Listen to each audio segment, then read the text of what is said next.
믿음에 대해서 두 번째 시간입니다. 믿음의 사람들에 대해서 계속 이어가고 있는데, 아이고 이제 끝나나. 예, 저부터 이런 생각이 들더라고요. 빨리 끝을 맺고 싶은데 아직 좀 멀었습니다. 우리 담임 목사님 시리즈 설교하는 거 보면서 진짜 대단하시다.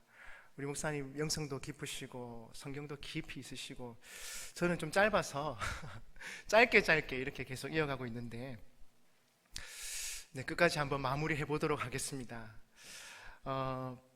오늘은 기드온의 믿음에 대해서 함께 살펴보려고 하는데, 히브리서 기자는 이스라엘 백성들이 가나안에 들어간 시기까지 신앙의 용장들의 행적을 열거하다가 히브리서 11장 32절에서는 계속 그런 방법으로 열거하면 끝이 없을 것을 알고 내가 무슨 말을 더 하리요, 내게 시간이 부족하리로다, 이렇게 말씀합니다.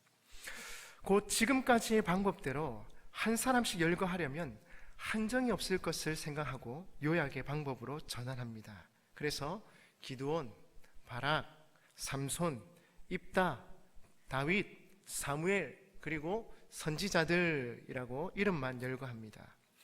시대적인 순서도 아닙니다. 히브리서 기자는 이름을 열거할 때 어떤 특별한 원리 없이 열거하고 있는 것 같습니다. 그래서 저는 여기 등장하는 믿음의 인물들을 시대 순서를 따라서 한 분 한 분 그분들의 믿음을 살펴보았으면 합니다. 지난번에 먼저 바락의 믿음에 대해서 생각해 보았습니다. 가나안 왕 야빈은 철병거 900대로 20년 동안 이스라엘을 괴롭혔습니다. 이스라엘은 큰 고통 속에서 하나님께 부르짖게 되죠. 그때 하나님께서 이스라엘을 구원하시기 위해서 세우신 사사가 바로 여선지 드보라였습니다. 드보라가 바락을 불렀습니다. 그리고 그에게 1만 명의 군사를 이끌고 나가서 적장 시스라가 이끄는 철병거 900대를 무찌르라고 명을 내렸습니다. 그러자 바락은 드보라에게 이렇게 말합니다. 당신이 나와 함께 가지 않으면 저는 가지 않겠습니다. 그러나 만일 당신이 나와 함께 간다면 저는 가겠습니다. 바락은 드보라가 함께 가면 가서 싸우겠지만 그렇지 않으면 혼자서는 가지 않겠다고 합니다.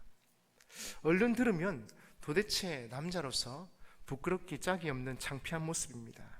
그러나 이 말은 드보라와 함께 하시는 하나님을 의지하겠다는 것입니다. 곧 하나님이 함께 하신다면 내가 가고, 하나님이 함께 하시지 않는다면 가지 않겠다는 것입니다. 바락은 사람의 힘을 의지하지 않고 전적으로 하나님을 믿고 하나님만 의지하려고 했습니다. 인간의 한계를 초월하시는 하나님, 우리의 눈으로 볼 때는 한계요 장벽처럼 보이지만 하나님이 일하시면 그것은 아무것도 아닙니다. 그래서 1만 명의 군대의 힘보다 한 사람, 곧 하나님의 사람 드보라를 더 소중히 여겼습니다. 아니, 드보라와 함께 하시는 하나님을 전적으로 의지했습니다. 이것이 바로 바락의 믿음이었습니다. 여러분, 우리의 믿음도 한번 점검해 보았으면 합니다. 인간적으로 볼 때 도무지 넘을 수 없는 장벽이 있다 하더라도 사람의 힘을 의지하지 말고 오직 하나님만 믿고 의지하며 나아가는 것입니다. 하나님 한 분이면 됩니다. 하나님만 함께 하시면 됩니다. 이것이 바로 바락의 믿음이었습니다. 우리도 바락과 같이 하나님 한 분이면 됩니다. 하나님만 함께 하시면 됩니다. 그것으로 충분합니다. 그런 믿음의 용사들 되시기를 주님의 이름으로 축복합니다. 두 번째로 기드온의 믿음에 대해서 살펴보았으면 합니다. 바락과 드보라의 승리로 이스라엘은 40년 동안 평화를 누리게 됩니다. 사사들의 통치 시대를 특징 짓는 공식은 사사기 3장 7절, 이스라엘 자손이 여호와 목전에 악을 행하여, 사사기 3장 9절에 이스라엘 자손이 여호와께 부르짖으매, 악을 행하고 하나님께서 벌하시니까 다시 하나님께 부르짖고, 그것의 반복입니다. 그들은 아무 문제 없이 평화로울 때면 여호와 하나님을 떠나서 악을 행하곤 했습니다. 그러나 이스라엘 백성에게 고통이 찾아올 때면 그들은 다시 하나님을 의지했습니다. 하나님께서 그들을 구원하시고 또 평화로운 시간이 찾아옵니다. 평화가 찾아오면 하나님을 또 잊어버리고 하나님을 떠나고 맙니다. 이처럼 이스라엘 백성은 변덕이 심했습니다. 이스라엘 백성들은 또 하나님 앞에서 악을 행하고 맙니다. 그래서 하나님은 미디안 사람들이 이스라엘을 7년 동안 괴롭히도록 내버려 두셨습니다. 그때 미디안 사람들은 이스라엘의 곡식을 파괴하고 이스라엘을 가난으로 몰아넣었습니다.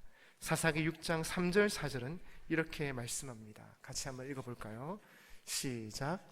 이스라엘이 파종한 때면 미디안과 아말렉과 동방 사람들이 치러 올라와서 진을 치고 가사에 이르도록 토지 소산을 멸하여 이스라엘 가운데 먹을 것을 남겨두지 아니하며 양이나 소나 나귀도 남기지 아니하니. 아멘. 이렇게 이스라엘의 형편을 묘사하고 있습니다. 이스라엘이 이런 고통 가운데 있을 때에 하나님을 다시 찾고 하나님께 부르짖습니다. 이때 미디안을 이기고 이스라엘을 구원한 사사가 바로 기드온입니다. 사사기 6장에서 8장까지 기록하고 있는데, 그렇다면 기드온은 어떤 믿음의 사람이었을까요? 첫째로 기드온의 믿음은 겸손함으로 나타났습니다. 한번 따라할까요? 겸손한 믿음. 겸손한 믿음. 이것은 하나님께서 기드온에게 나타나서 구원자의 사명을 주실 때 잘 나타납니다. 하나님의 사자가 기드온을 찾았습니다. 기드온은 미디안의 눈을 피해 포도주 틀에서 밀타작을 하고 있었습니다. 하나님의 사자는 사사기 6장 12절에 이렇게 말씀하지요. 큰 용사여, 여호와께서 너와 함께 계시도다. 여러분, 상황이 이해가 되십니까? 대적이 무서워서 저기 안 보이는 포도주 틀에서 숨어서 밀타작을 하고 있습니다. 그런데 그런 기도를 향해서 큰 용사여, 그렇게 말을 건넵니다. 이 말씀은 하나님께서 기드온과 함께 하시겠다는 약속과 하나님의 도우심으로 기드온이 능력을 행하는 영웅이 될 것임을 말씀하고 있습니다. 그런데 기드온은 이때 이스라엘의 형편을 불평으로 늘어놓습니다. 기드온은 우리 조상이 전해준 출애굽의 이적이 어디 있느냐고 반문합니다. 이때 하나님의 사자는 사사기 6장 14절에서 이렇게 말씀합니다. 너는 가서 이 너의 힘으로 이스라엘을 미디안의 손에서 구원하라. 너는 가서 이 너의 힘으로 이스라엘을 미디안의 손에서 구원하라. 내가 너를 보낸 것이 아니냐. 하나님께서는 기드온에게 너의 힘으로 이스라엘을 구원하라고 명하십니다. 여기서 내 힘이라는 말은 기드온의 미약한 손과 미약한 힘을 가리킵니다. 기드온의 손은 미디안 사람들에게 들키지 않기 위해서 상수리 나무 아래 숨어서 밀을 포도주 틀에서 타작하던 미약한 손에 불과했습니다. 그런데 왜 우리 하나님께서는 여기서 이 내 힘으로 이스라엘을 미디안에서 구원하라고 말씀하셨을까요? 기드온에게 무슨 힘이 있었던 것입니까? 그는 미약한 손과 미약한 힘을 가졌을 뿐입니다. 그렇다면 왜 이렇게 말씀하셨을까요? 하나님께서 이 내 힘으로라고 말씀하신 것은 기드온이 스스로 힘이 없다는 것을 인정하게 하기 위한 도구가 아니었을까 생각해 봅니다. 기드온 자신에게는 이스라엘을 구원할 힘이 없었습니다. 그것을 인정케 하려는 것입니다. 그러나 내 힘이 없지만 하나님을 의지할 때 하나님께서 주시고 하나님께서 능력을 주셔서 기드온의 미약한 손과 미약한 힘을 사용해서 이스라엘을 구원하겠다는 말씀입니다. 사랑하는 성도 여러분, 우리 하나님은 우리의 약함을 통해서 강하게 역사하시는 것을 볼 수 있습니다. 하나님께서 오래전에 모세에게 나타나셔서 출애굽기 14장 16절에 이렇게 말씀하셨습니다. 내 지팡이를 들고 내 손을 바다 위로 내밀어 그것으로 갈라지게 하라. 그렇게 말씀하셨을 때에도 모세의 미약한 지팡이와 미약한 손을 가리켰습니다. 모세의 지팡이는 미약한 마른 막대기에 불과했고 모세의 손은 80세 노인의 미약한 손에 불과했습니다. 그런데 하나님은 참으로 이상하게도 그 약함을 통해서 강함을 나타내셨습니다. 그래서 오랜 후에 사도 바울도 이렇게 고백하고 있습니다. 고린도후서 12장 10절입니다. 같이 한번 읽어보겠습니다. 시작. 그러므로 내가 그리스도를 위하여 약한 것들과 능력과 궁핍과 박해와 공고를 기뻐하노니 이는 내가 약한 그때의 강함이라. 아멘. 바울이 약할 그때에 하나님이 강함이 되셨다. 자신이 정말 연약하고 어려울 때 하나님께서 역사하셨다. 그렇게 고백하고 있습니다. 여러분, 기드온이 이런 하나님의 부르심을 받았을 때 그는 어떻게 응답했습니까? 즉시 자신의 미약함을 고백했습니다. 자기는 극히 미약하고 제일 작은 자라고 대답합니다. 사사기 6장 14절 15절입니다. 여호와께서 그를 향하여 이르시되 너는 가서 이 너의 힘으로 이스라엘을 미디안의 손에서 구원하라. 내가 너를 보낸 것이 아니냐 하시니라. 그러나 기드온이 그에게 대답하되 오 주여, 내가 무엇으로 이스라엘을 구원하리이까? 보소서, 나의 집은 므낫세 중에 극히 약하고 나는 내 아버지 집에서 가장 작은 자니이다 하니. 여러분, 그렇습니다.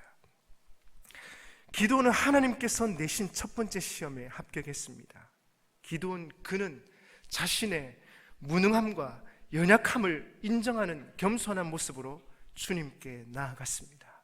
그때 우리 하나님께서 그에게 이렇게 말씀하셨습니다. 사사기 6장 16절에 여호와께서 그에게 이르시되 내가 반드시 너와 함께 하리니 내가 미디안 사람 치기를 한 사람을 치듯 하리라. 내가 반드시 너와 함께 하리니. 여러분, 그렇습니다. 우리 하나님께서는 자신의 무능함과 연약함을 인정하는 겸손한 자에게 놀라운 은혜와 축복으로 함께 하십니다. 내가 반드시 너와 함께 하리라. 내가 반드시 원수를 쳐서 이기게 하리라. 사랑하는 여러분, 그렇습니다. 기드온은 자신의 무능함과 무력함을 인정하는 겸손한 사람이었습니다. 자신의 형편, 주제를 알았습니다. 우리 하나님은 이 겸손하고 낮아지는 기드온에게 이김과 구원의 은혜로 함께해 주셨습니다. 이것이 바로 기드온의 믿음입니다. 하나님께 나아갈 때 있는 모습 그대로 나아가는 겸손, 자신의 무능함과 연약함을 솔직히 인정하여 주 앞에 겸손히 나아가는 이것이 기드온의 첫 번째 믿음이었습니다. 사랑하는 성도 여러분, 믿음은 나의 연약한 모습을 인정하고 하나님 앞에 있는 모습 그대로 나아가는 것입니다. 실수하는 내 모습, 부끄러운 내 모습, 그 모습 그대로 하나님 앞에 나아가는 것입니다. 그것이 바로 겸손입니다. 하나님, 나는 부족하고 연약하기에 하나님을 의지합니다. 나는 실수투성이고 가진 것이 없어서 하나님 아버지만 바라봅니다. 나는 잘하는 것이 없고 소심해서 하나님 아버지께 능력을 구합니다. 이것이 믿음입니다. 제가 오늘 이 설교를 준비하면서 제가 처음 사역했던 그 시절이 떠올랐습니다.